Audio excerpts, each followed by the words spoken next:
Dapu ke afi ai ko mafi. Vai te whakapapa mo e whakatapu ke afi ai hao tonga. Mo wono koe tu.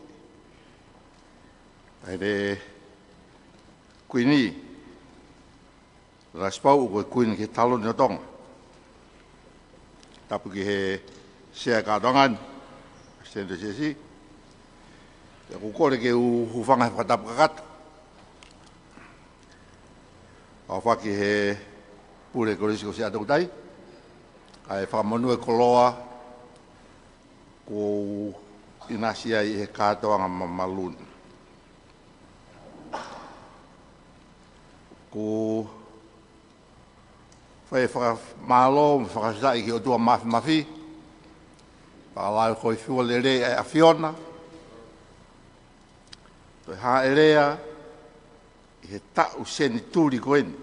Konferenisia se sui siliana tau taina tonga. Tāna ki onga e si atou tai. Whai hono whakamawhai. Ngahi whakailonga whakaako. Whaki. Ngahi whakailonga whakaako koeni. Oku i kai puri ai lahi au pito e ngahi mai moa me ki a Fiona i he wike koen ka mai wike hauna ka i he ahoni ha erea katoanga i kori si atou tai au ko whakawhanga i atu se kātongan mai pure mo poat komensi atou tai ka mai whana wako ai whakawhetai me whakamalo loto hounga mōni ki ho awhio. Hange koe whamatala whakatau o tau whanongoa. Koe maa i moa ki he tari e lotu pia mo e whotu wako i he ki whotu wako eni. Na e langa peho do peau pi whakatapa. Peau whawhani fwoi kai tau takata. I e peau momore koia, o ako mai ke kātoa gani. Ako mau whawhita, mo whakamalo ai.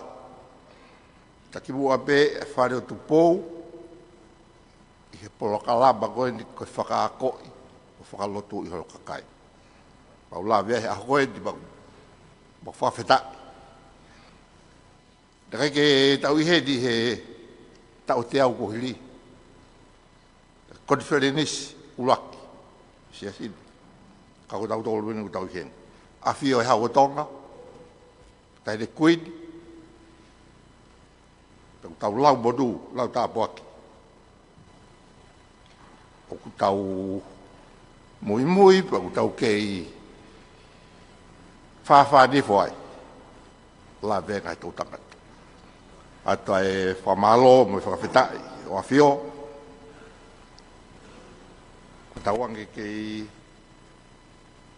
katoka mai kresi wa mai tāpua ke laki.